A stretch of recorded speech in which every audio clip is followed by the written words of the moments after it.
तो the gas which follow all gaseous law at any temperature and pressure is called ideal gas.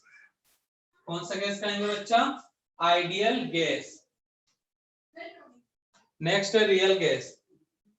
तो note करना, the gas which follow all ideal gas या फिर all gaseous law. The gas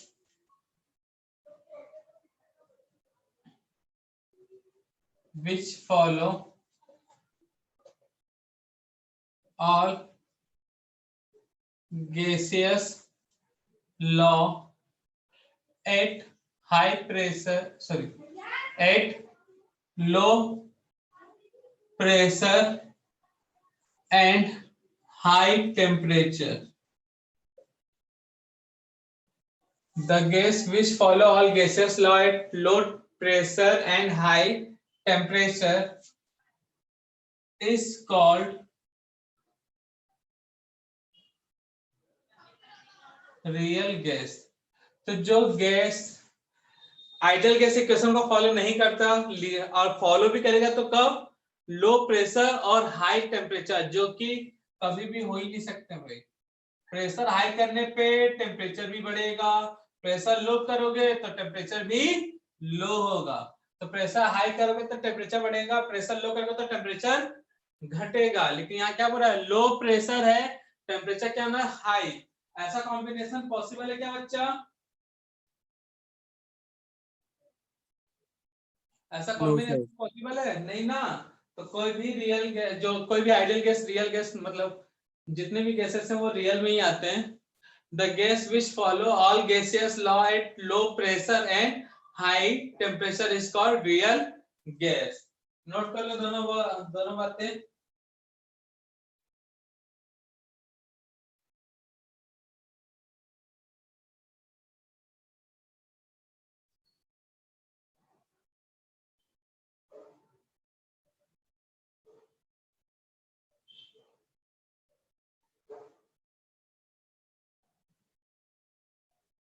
note कर लिए? Note किए बच्चा लोग?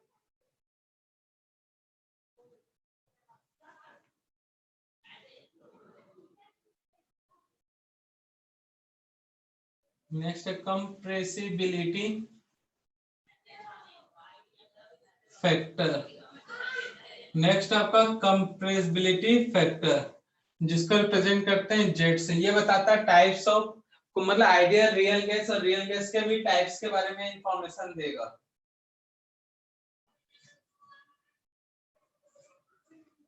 कर लिया note?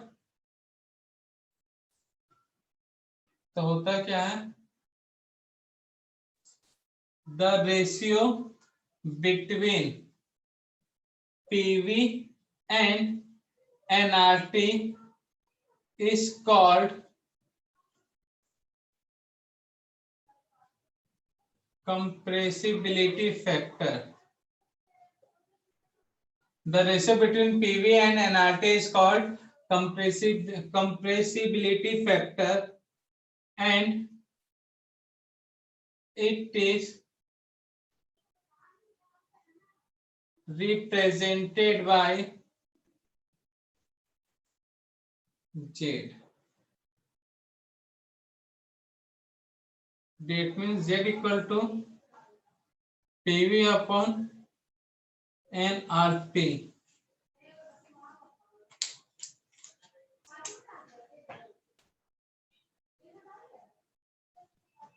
The ratio between PV and nRT is called compressibility factor है ना बच्चा? Compressibility factor, and it is represented by Z. And it is represented by Z. The ratio between PV and nRT is called compressibility factor, and it is represented by Z.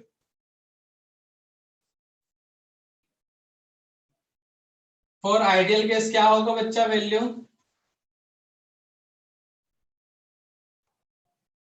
For ideal gas value of Z क्या होगा बताओ? Ideal gas के लिए Z का value कितना होगा बच्चा?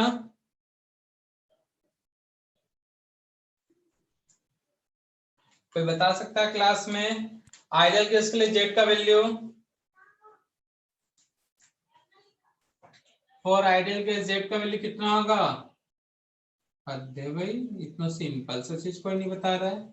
1। हाँ 1, बहुत बढ़िया। Z equal to PV upon nRT होता है। For ideal gas PV equal to क्या होता है? एनआरटी। दोनों कैंसिल होगा तो कितना आएगा value? 1। For ideal gas the value of Z equal to 1 because ये हुआ, ठीक है ना?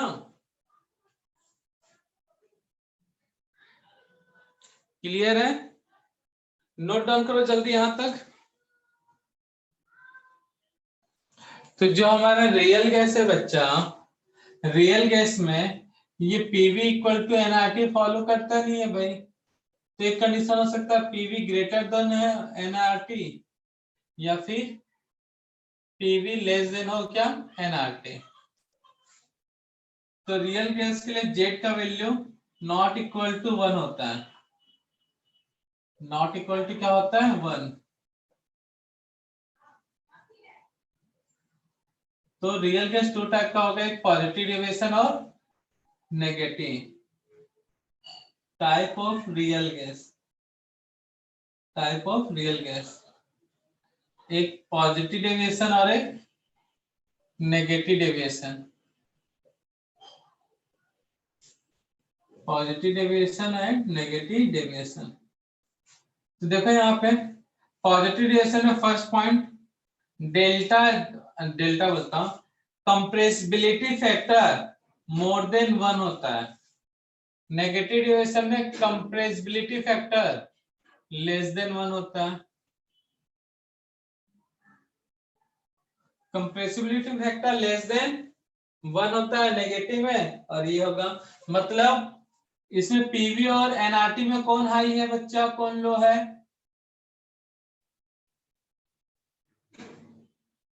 बताओ नेगेटिव पॉजिटिव में जेड का वैल्यू मोर देन 1 कब आ सकता है? पीवी और एनआरटी के बीच क्या रिलेशन है?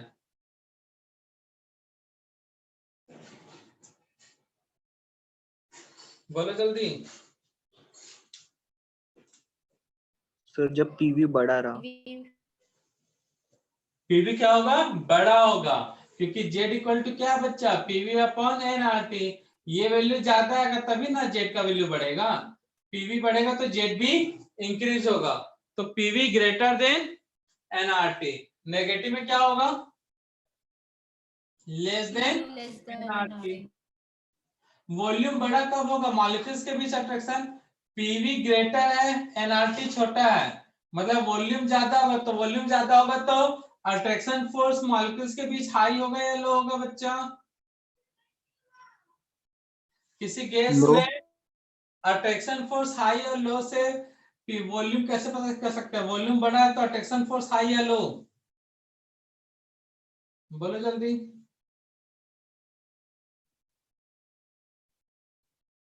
लो। और किसी को बताना लो होगा, मॉलिक्यूल्स दूर दूर रहेंगे तो वॉल्यूम हाई, और दूर रहेंगे तो वॉल्यूम और हाई। तो attraction force between molecules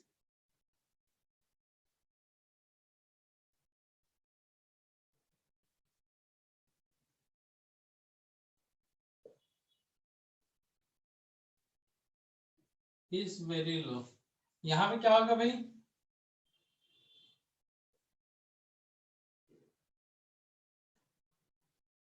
attraction force between molecules is very high.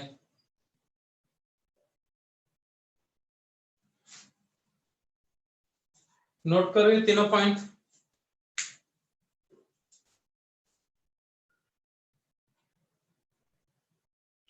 तो ग्राफ ड्रॉ करना है, ग्राफ बिटवीन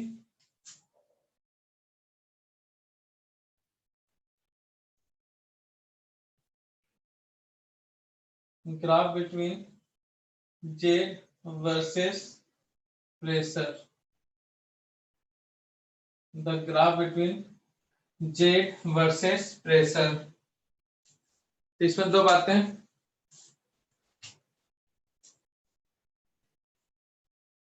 पहले ग्राफ नोट कर लो।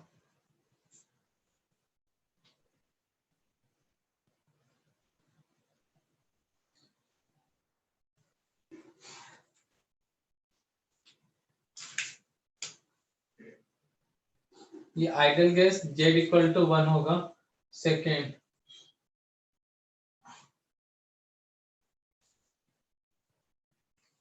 नोट करना। और real gases are source positive deviation and negative deviation. नीचे वाला 1 से कम आएगा ना ये एरिया, ये 0 0 से 5 6 7 8 9 10, तो नीचे वाला एरिया को क्या बोलते हैं? Negative deviation. क्या बोलते हैं बच्चा? Negative deviation. और ऊपर वाले एरिया को क्या बोलते हैं? 1 से वैल्यू हाई है,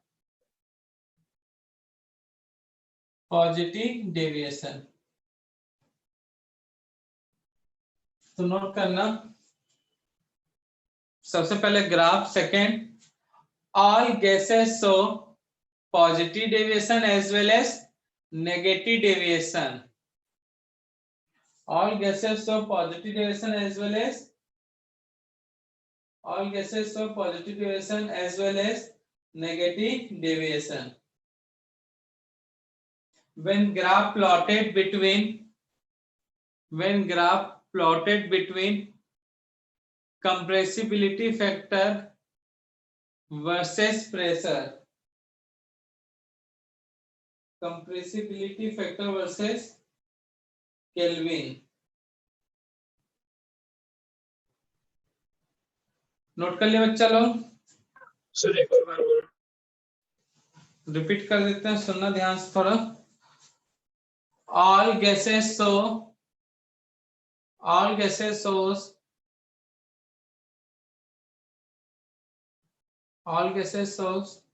positive deviation as well as negative deviation, positive deviation as well as negative deviation at all temperature and pressure, at all temperature and pressure। Repeat कर रहा हूं, all gases show positive as well as negative deviation at all temperature and pressure, all temperature and pressure। तो यहाँ पे दो चार line खींच देगा, बोलेगा कौन सा करेक्ट है बच्चा।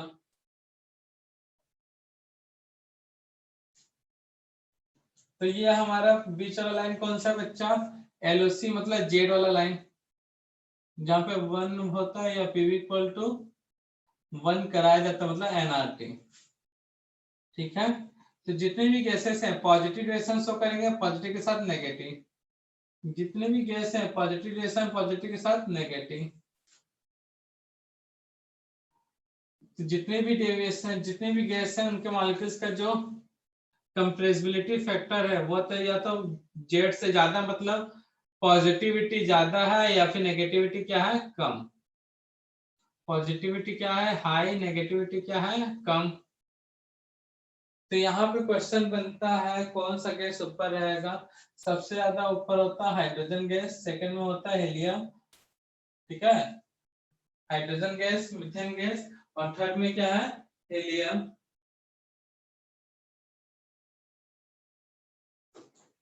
तो नोट करो बच्चा, थर्ड पॉइंट नोट करना।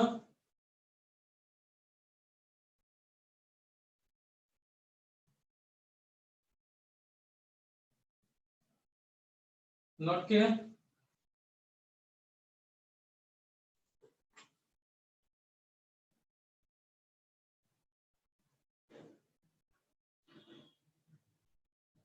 कर लिया बच्चा लोग नोट?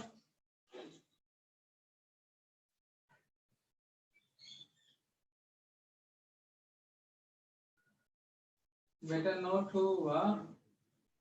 इसमें भी डिस्ट्रीब्यूशन लॉ के अकॉर्डिंग क्वेश्चन बना देगा।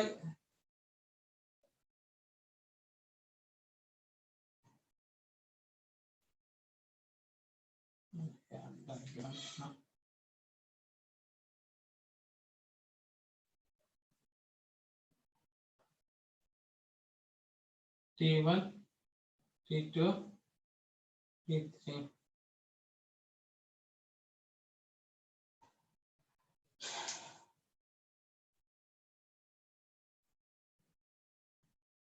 T1, T2, T3. तो बताओ कौन सा टेम्परेचर ज्यादा होगा? बोलो जल्दी। बताया molecular speed of kinetic theory, ये kinetic theory of Arrhenius and Boltzmann constant.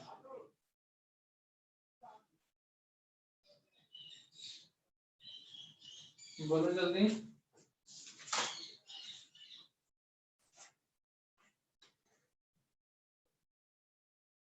बोलो बच्चा लोग। T1 sir. ग्राफ डिस्ट्रीब्यूशन का पढ़ाया था, जो जितना ज्यादा ग्राफ फ्लेटर होगा उतनी ज्यादा, तो टी ज्यादा फ्लेट है, देन T2 और सबसे कम T3। T1 T2 है, T3।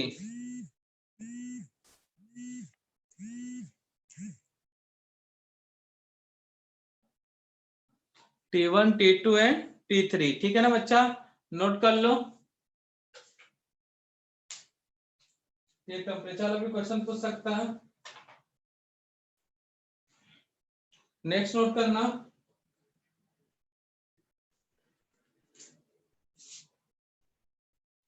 at high pressure, at high pressure, at high pressure,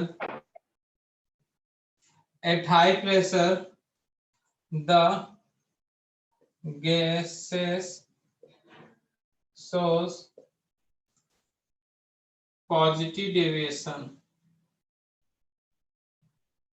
At high pressure, at high pressure of the gas, at high pressure of the gas shows always positive deviation. तो भैया ये होता है Z upon P का curve versus की, ये straight line है Z जहां पे P equal to nRT, positive relation में बोल सकते हो पीवी ग्रेटर देन एनआरटी, और जूनियर में बोल सकते हो, मतलब यहाँ पे क्या होगा नेगेटिव है, क्या बोलोगे पीवी लेस देन एनआरटी।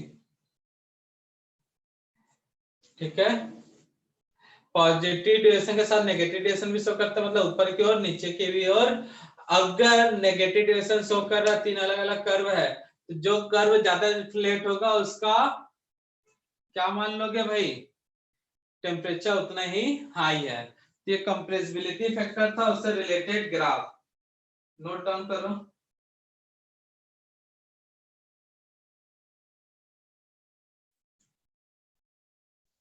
कर लिए note. Yes sir. Next note करना real no basic, sir.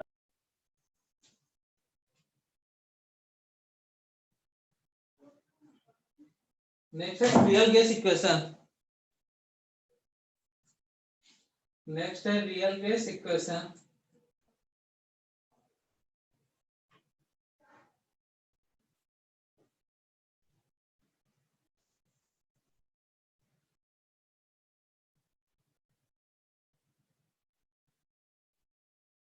Note कर लिए,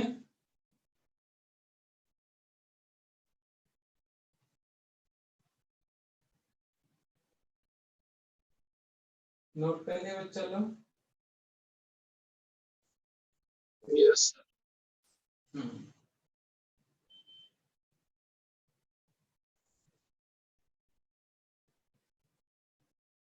तो real gas equation, van der Waals gas equation को, वैंडरवाल गैस इक्वेशन को बोला जाता है real gas equation.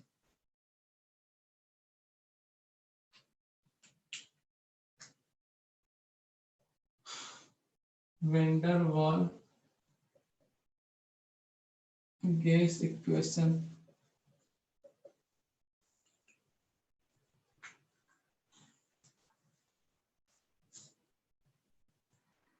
Van der Waals gas equation को क्या बोला जाता है? Real gas equation.